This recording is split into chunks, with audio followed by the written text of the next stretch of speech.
Thank you so much guys एक subscriber और add करने के लिए। तो गाइज आज है पितृ विसर्जन, उसमें पकौड़ी बनेगा। मेरे गांव में तो ऐसा ही होता है और उनके घरों से थोड़ा थोड़ा खाना लेते हैं, वो खराब ना हो। इस त्यौहार के दिन एक कंडीशन ये होती है। Guys good morning, welcome to my new vlog. मैं हूँ कन्हैया मोहन।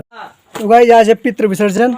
आइए दिखाते हैं गांव में इस पूजा को लोग कैसे परफॉर्म करते हैं, इसमें क्या क्या रिचुअल्स होते हैं और क्या क्या चीज़ें बनती हैं लोग जो करते हैं। मेरे गांव में तो ऐसा ही होता है। अपने गांव में बताना या आपके यहाँ जो लोकल रीति रिवाजों में जो जैसे होता होगा उसको ज़रूर बताना कमेंट सेक्शन में। मेरे यहाँ कुछ इस तरह होता है। लोग अपने पूर्वजों को इस दिन अलग अलग तरीके की जो खाने की चीज़ें होती हैं, लेकिन वो फिक्स होती हैं, ऐसा नहीं कि कुछ भी बना दो। तो बना कर लोग ऐसे ही छोटे छोटे यूँ कह लें कि दोने में रखते हैं, फिर पानी रखते हैं। अभी देखना अभी कैसे कैसे होता है। अभी ये पानी भरा जा रहा है, अभी बाकी दो में वो रख दिए हैं जो बना था घर का खाना। वो इसको आचमन बोलते हैं जो किया जा रहा है। मतलब जितने भी पूर्वज हैं, मतलब पहले के, ये सभी को मतलब ये डेडिकेटेड होता है। तो बस गाइस ये हो गया। अब ये इसको कौवे और तमाम जो जानवर आके खाते हैं, लोग मानते हैं कि उन्हीं के माध्यम से पहुंच गया है। हालांकि पूरे इंडिया में भी इतनी डाइवर्सिटी है, मतलब त्योहारों में और रीति रिवाजों को लेकर के, तो अलग अलग जगहों पर इसको अलग अलग तरीके से किया जाता होगा।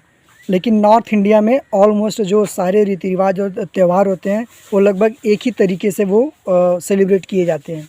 इस त्यौहार के दिन एक कंडीशन ये होती है कि जो भी बनेगा उसको पहले ये पूजा करने के बाद ही घर का कोई भी सदस्य खाएगा। तो अब जब हो गया है तो अब चलता हूँ, मैं देखता हूँ क्या बना है। तो देखो गाइज इतनी सारी चीज़ें हैं। अभी मम्मी से पूछते हैं कि कैसे कैसे क्या क्या बनता है। चला बताओ। पकौड़ी, उसमें पकौड़ी बनेगा, रिकवर, कचौरी, बारा।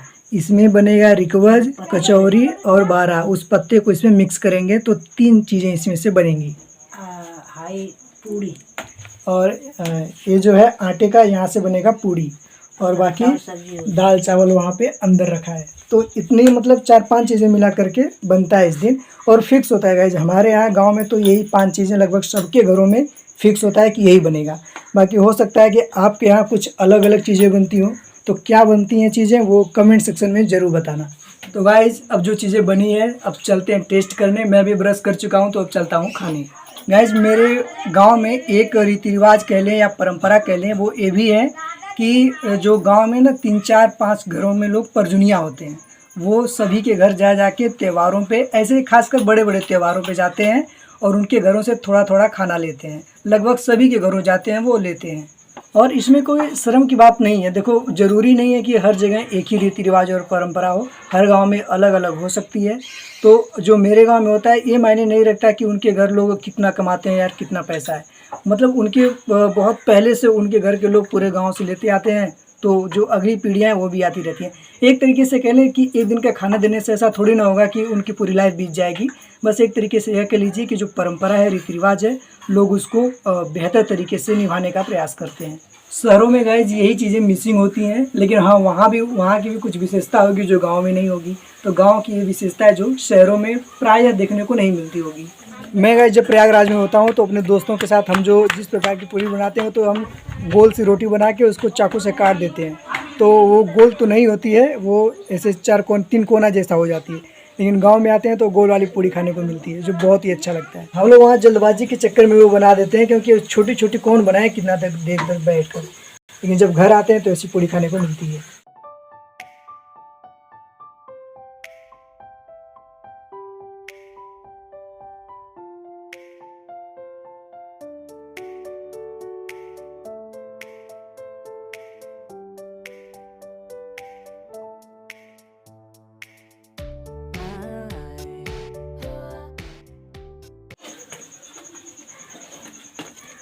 तो गाइज ये देखो, ये सारा चीज़ आज बनाया। मैं बताता हूँ एक एक चीज़ें क्या है।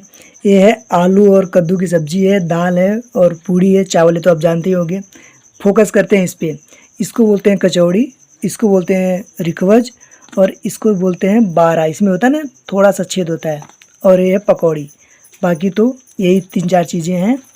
इसमें विशेषता इसकी होती है ना, इसमें एक पत्ता पड़ता है, पता नहीं क्या, अरुई का पत्ता पड़ता है इसमें। तो ये और ये इन दोनों में बस यही मामूली अंतर होता है। बाकी देखते हैं खाने में कैसा लगता है, बहुत अच्छा लगेगा। चलिए शुरू करते हैं। तो गाइस हम एंजॉय कर रहे हैं ये जो आज बना है। अब इतना दिख रहा है तो ये मत सोचना कि सब कुछ मैं ही अकेला खाऊंगा। मतलब सब लोग साथ में खा रहे हैं तो किसी को कुछ घटेगा बढ़ेगा तो फिर कैसे ला के मतलब कौन जाएगा लेने। इसलिए सब एक जगह रख दिए, जिसको जो चाहिएगा वो ले लेगा। बाकी बहुत टेस्टी है। तो आज रात में बहुत बारिश हुई थी, मतलब 2 बजे के आसपास हुई। अचानक बहुत तेज शुरू हुआ था। ये देखो आज क्या हो रहा है। आलू जो था उसमें से बहुत सारा आलू जो चौकी के नीचे रखा था वो सड़ गया था। तो जो ख़राब है उसको अलग किया जा रहा है ताकि वो जो बाकी बचे हैं वो सेफ बच जाए, वो ख़राब ना हो। ये आलू नीचे रहता है तो सो नमी की वजह से इसमें बहुत से ऐसे आँखें आ जाते हैं, मतलब जैसे कि यह बोने के लिए जैसे होता है वैसा हो जाता है। तो और नमी की वजह से इसमें सड़न भी होने लगती है। तो इसी को ये नीचे कुछ रखा तो है उसके लिए साड़ी जैसा, लेकिन उसका कोई उतना असर पड़ता नहीं। तो सड़ने लगता है तो फिर उसको अलग करना पड़ता है। देखो कुछ यहाँ पर है, कुछ वहाँ पर है, और जो सही है उसको इसमें रखा जा रहा है। तो गाइस फाइनली जो सड़े हुए थे उनको अलग करके, बाकी जो अच्छे थे उनको कलेक्ट करके यहाँ पे नीचे फिर से रख दिया गया है। अभी तो ये अच्छे हैं, लेकिन बाद में इसमें भी थोड़ा बहुत सड़ेगा तो उसको भी फिर से अलग कर दिया जाएगा। समय समय पर ख़राब जो होता है उसको निकालना पड़ता है। Thank you so much guys, एक सब्सक्राइबर और ऐड करने के लिए। मुझे लगता है जस्ट पिछले वीडियो पे एक सब्सक्राइबर और ऐड हुए हैं। कीप सपोर्टिंग, बस इसी तरह सपोर्ट करते रहो, मैं डेली वीडियो अपलोड करता रहूँगा। ये देखो यहाँ पे धान की बालियाँ इतनी आ गई हैं, बस हार्डली 1 महीने में तो यह हो जाएगा बहुत आराम से। और इसको लगाने का कोई फ़ायदा नहीं हुआ क्योंकि यहाँ पे रात में कई सारे मवेशी आए थे। मुझे लगता है घड़रोज आए थे 4-5 ठो। वो सब बहुत इधर तुमको भी पाँव दिखाता हूँ उसका। यहाँ पे बहुत सारी आए थे, इसमें पूरा धान में पूरा लांगते हुए पूरा द्वार तक पहुँच गए थे। ये देखो पैर दिख रहा है उन सबका, ये देख रहे हो यहाँ से। गांव का ये सनसेट का व्यू है जो बहुत खूबसूरत दिख रहा होगा। ये देखो हरियाली में। आज आने वाला है भारत और पाकिस्तान का जो सेकंड मैच है वो आज आने वाला है। तो अब जल्दी से व्लॉग को कंप्लीट करके एडिट करके रेडी कर लेता हूँ ताकि रात में केवल अपलोड करना बाकी रह जाए, ताकि रात में हम क्रिकेट को अच्छी तरह से एंजॉय कर सकें। ये देखो भिंडी के पौधों के बीच में पालक और मूली का बीज हमने बोया है। अभी उसके बाद बारिश हो गई थी तो कुछ तो इसमें डैमेज भी हो गया, लेकिन कुछ धीरे धीरे ऊपर आ गया है। और दूसरा वाला एक छोटा सा यहाँ पे रहा। गाइज आज के ब्लॉग में बस इतना ही। चैनल पे पहली बार विजिट किए हो तो चैनल को सब्सक्राइब करो, वीडियो को लाइक करो, शेयर करो और कमेंट करो। मिलते हैं अगले ब्लॉग में, तब तक के लिए bye bye. Thanks for watching.